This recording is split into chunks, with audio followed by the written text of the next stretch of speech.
My friends, tensions are rising between the United States and Iran. The latest event of this US intervention in the Middle East took place on January 28th, when a drone launched by Iranian-backed militias has left 3 Americans KIA and another 47 wounded. This attack was carried out by a new group called the Islamic Resistance in Iraq, which supposedly targeted a secret military base known as Tower 22 in Jordan. At this rate, the US could be dragged into a larger regional war against local Iranian-backed proxies. Here from the Financial Times, the axis of resistance, pushing US to ramp up Middle East defenses. As you can see on this map behind me, the latest drone attack is part of a larger military campaign to evict the US military from Iraq and Syria. Since mid-October, there have been 160 attacks against US military installations. But that being said, that's also when everyone wondered, what are you doing here? I mean, did you know that the US still has a staggering 45,000 military personnel deployed in the Middle East, of which 900 are in Syria and another 2,500 in Iraq. Officially. Because in this article, AP reveals that on any given day, there are at least 900 US forces in Syria, along with an undisclosed number of contractors, meaning the real number of Americans in both these countries could be double that number. And at this point, once again, you might ask yourself, why are the United States still deploying troops in roughly 13 military bases across Syria and Iraq, when supposedly their mission had been completed years ago? What are you doing? Me? Just hanging around. Another part of this drama is that some people claim the attack did not actually target Tower 22 in Jordan, but rather against the neighboring US military base in Al-Tanf, located in Syria. Not a wild guess, considering Al-Tanf was already targeted on the 24th of October and the 12th of November of the previous year. Also, the excuses by the US military were rather strange. The fact that most of the personnel at Tower 22 were engineers or airmen could indicate that the base has significant air defense capabilities. Now, how come it failed to stop the attack? Apparently, the Iranian-made drone was confused for a friendly drone. I don't know. And what were these US drones doing roaming over the sky of Syria anyway? In response, many people started questioning the purpose of the American presence in Syria and Iraq. Here from the BBC, what is Tower 22 and why are US troops in Jordan? In this article, Forbes wrote, "Is this the beginning of the end for US troop deployments in Syria and Iraq?" Not only that, but in recent months, and again in January, literally days ago, Iraq's Prime Minister al-Sudani has repeatedly called for a complete US withdrawal from Iraq. There are also major reasons why US forces do not want to abandon the region. We'll talk more about it, but long story short, these military bases hold extremely geostrategic positions. Meanwhile, Iran's foreign ministry denied responsibility for the attack in Jordan, and that these groups acted independently. Now, because of the loss of life of US military personnel, many high-profile American politicians want retaliation, revenge strikes. Hit Iran now, hit him hard. Target Tehran. We cannot appear weak. Do it. And as of this recording, the Biden administration is considering a new round of airstrikes against Iranian assets in Iraq and Syria. And according to the latest news, this is exactly what happened. President Biden ordered 85 airstrikes on Iran-backed targets all across the region. I mean, it's the same response they've been doing for years. Is it gonna work this time? Let's ask the top dog himself. Are the airstrikes in Yemen working? Well, when you say working, are they stopping the Houthis? No. Are they going to continue? Yes. Welcome to History Legends, and here are the latest news of the US-Iranian proxy war. If you're new to this channel, make sure to like and subscribe. As you know, some of my videos have been targeted with limited or no ads. So make sure to check out my Patreon or PayPal. Thank you. to everyone that has already helped, and welcome to the headquarters. So, what is the context of this crisis? The latest drone strike on this US base is just part of a very long insurgency campaign by Iran to kick out the American military from the region. As I've told you earlier, over 160 attacks have been carried out by Iranian-backed militias against US installations in the region. Iran uses its local proxies to fire rockets and drones to harass and bombard US military personnel. What makes this crisis difficult to handle for the United States is that they might have a watch, but Iran has time. For example, on the 27th of December 2019, a rocket attack hit the K-1 military base in Iraq, which housed US and Iraqi forces. One US contractor was KIA, and it wounded 4 US and 2 Iraqi service members. A couple days later, on the 31st, Iranian-backed militias stormed the US embassy in Baghdad. This was followed by US retaliatory airstrikes. American fighter aircraft released their loads on MRLS systems, ammo dumps, safe houses, and training camps that we can believe to be integrated inside residential sectors. Although the US claims it's carrying surgical strikes, collateral damage is unavoidable. Each and every one of these bombardments will anger the local civilian population that will demand their local authorities to take action. This US air campaign culminated with the strike on Iranian General Qasem Soleimani on the 3rd of January 2020. Did it solve anything? Well, 5 days later, 12 ballistic missiles were fired at the US-controlled Al-Assad air base, causing 110 US military personnel to be wounded. March 2020, 29 rockets fell on Camp Taji north of Baghdad. The attack caused 22 casualties, of which 2 US and 1 British soldiers KIA. This was followed by, you guessed it, more retaliatory airstrikes. The COV event slowed things down, but US forces in Erbil still got targeted by rockets, once in February 2021 and again in March 2022. The United States lost 1 contractor KIA and 16 wounded. After a 2-year Kahwa break, March 2023, new attack against a US base in Syria. 1 contractor lost his life and another 6 servicemen were wounded. Most of this US bombardment campaign targeted Iranian assets in Iraq. Meanwhile, during all this time, Israel carried out more than 109 airstrike raids against Iranian-linked military targets in Syria, 35 in 2021, 29 in 2022, 42 in 2023, and 3 in 2024. The latest one took place on the 20th of January in Damascus against an Iranian headquarters. As you can imagine, this proxy war flared up with the fighting in Gaza. As you can see here, the newly created pro-Iranian group Islamic Resistance in Iraq targeted 6 US military facilities in Syria and Iraq using artisanal MRLS systems and drones. On the 23rd of October, more US military bases were targeted.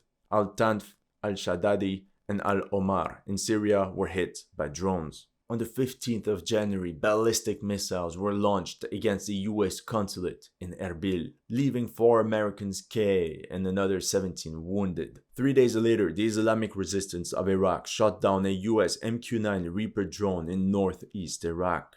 This is when the US had enough. The US military command in the Middle East ordered new airstrikes against pro-Iranian militias in Al-Qaim and Jurf al-Sahar. In this article from the BBC on the 24th of January, Iraq condemns irresponsible US airstrikes on Iran-backed groups. Now, this is awkward. And while the US was rethinking its strategy, this is when a drone targeted US forces at the Jordanian border. So where exactly did this attack take place? Officially, the base that was targeted was Tower 22.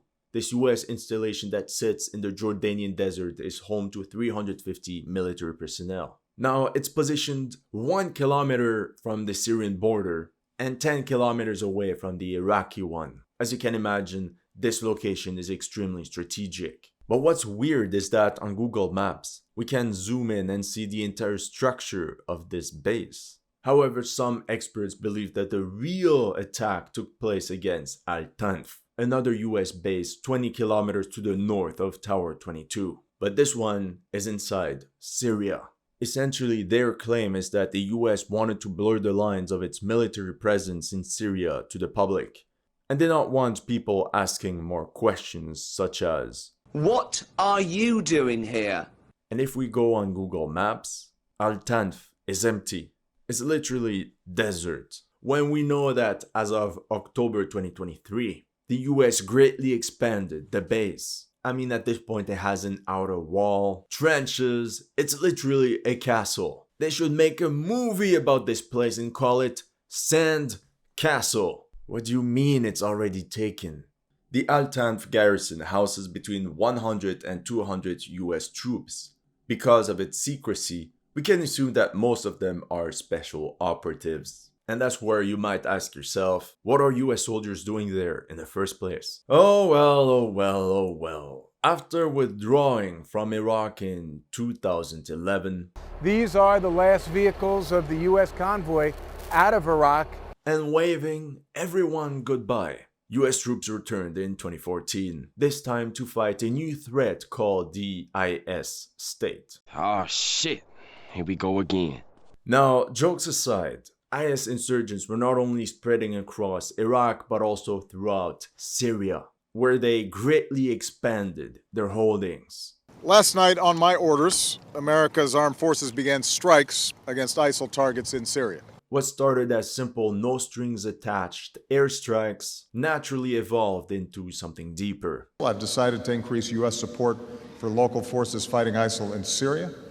A small number of American special operations forces are already on the ground in Syria, and their expertise has been critical as local forces have driven ISIL out of key areas. The local partner of US Special Forces in Syria was the SDF, or Syrian Democratic Forces, a coalition of ethnic Kurdish militias fighting IS insurgents, the army of Bashar al-Assad, and Turkish forces. And the US decided to put themselves right in the middle. In March 2016, US-trained Syrian rebels captured the Al-Tanf border checkpoint from IS militants. The BBC reported the presence of British special operatives at Al-Tanf, quickly followed by US special forces. But what we see next takes us completely by surprise. Western Special Forces units are known to be operating in the area, but prefer to keep a very low profile. That's where we have to talk about the duality of the American mission. Train Syrian rebels against the government army and fight off IS militants. The campaign against IS took years, but with the support of Iraqi security forces and Kurdish militias both from Syria and Iraq. By 2019, the US declared the forces of the Caliphate as destroyed. Time to pack up and go home. And that's how in October 2019, the New York Times spoke about the departure of US troops from Syria. Not so fast. That was all a scam and the US did not really leave. Also, the majority of these US bases are all located near Syria's eastern oil fields. I mean, it's just a coincidence, right? The US command decided to maintain their presence in the region because officially remnants of the IS group were still roaming around. And that's how even a couple months after their supposed departure, US soldiers were still patrolling in Syria's Kurdish north. In reality, the objective of their mission had simply shifted. First, it was to stop the expansion of Russian influence in the region. For example, in this video from June 2020, you can see a US column of armored vehicles blocking the path of a Russian patrol near the city of Derik in northeast Syria. Not only did the Americans want to keep a close eye on the Russians, but they also wanted to keep in check the Turkish military that was now taking more and more ground in Syria. By the way, I made an entire video about it. If you're interested, the link will be in the description below. And that's how by 2021, the US mission officially remained the same. We support the SDF in their security operations to counter Daesh, to counter ISIS, and that's really hasn't been a change to our mission to this point. That's how in Iraq, the US maintained 2,500 troops in Erbil and Al-Assad air bases, as well as in the Union 3 base in Baghdad, plus another 900 spread across Syria. I mean, even by late March 2023, the official reason for the US military presence in Syria was to advise and assist the SDF. Right. So as a summary, the reason why the Americans stayed in the region is 1. To stop the Russians, 2. To stop Turkey, and 3. To stop Iran. That's how the US garrison of Al-Tanf became the rock in the Iranian boot, to the point that over the years this simple border checkpoint turned into an outpost, soon got upgraded to a bastion, and eventually to an all-out fortress. This sentinel in the desert was located right on the path of the vital road linking Tehran, Baghdad to Damascus, all the way to southern Lebanon. This insignificant US garrison pretty much disrupted all Iranian plans in the region. The only way Tehran could support and supply Damascus was using aircraft, which is very expensive and difficult, considering Israeli airstrikes constantly bombed all the airports in Syria. And talking about that, military.com reveals that Israel regularly strikes Iranian-backed forces in Syria, and flying over Al-Tanf allows Israeli aircraft to limit their exposure to Syrian air defenses, most of which are in western Syria. Sneaky, sneaky. The axis of resistance. There's a number of pro-Iranian militias based in Iraq, Syria, Lebanon, the Palestinian territories, and as far south as Yemen. Fast forward a couple years, fighting in Gaza, Hezbollah in the north, Iran's plans for the Middle East can be summarized in 2 points. Number 1, protect Shia minorities. Although Shia Muslims represent a minority in the Muslim world with only 10% of followers, they represent a big part of the Muslims in that region. So when the mainstream media keeps talking about Iran-backed groups, HZB in South Lebanon, the Houthis in Yemen, the PMU and Islamic resistance in Iraq, the reason Iran supports all of these groups is simple. They're all Shia Muslims, just like the state religion of Iran. Essentially, it's an ethno-religious alliance with Iran at its head. Number 2, create a corridor to the Mediterranean, with HZB strongly anchored in South Lebanon, with Bashar al-Assad in Syria, both of which have strong ties to Iran. In order to create this corridor, the missing link is Iraq. In other words, Iran wants American forces out of the country ASAP.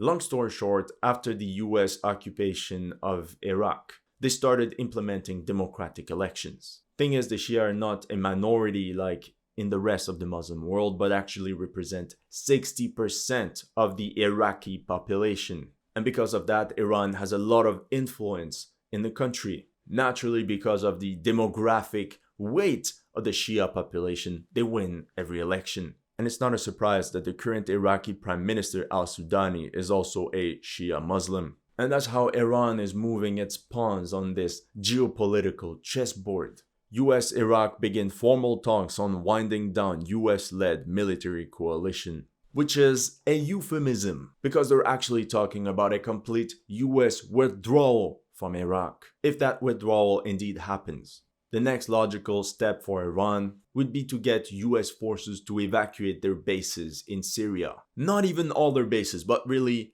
Al-Tanf. Perhaps even the one of Tower 22. That's all I have for you today. Let me know in the comment section what you thought of my analysis. If you're new to this channel, make sure to like and subscribe. And if you want to support my work, make sure to check out my PayPal or Patreon. The links are in the description below.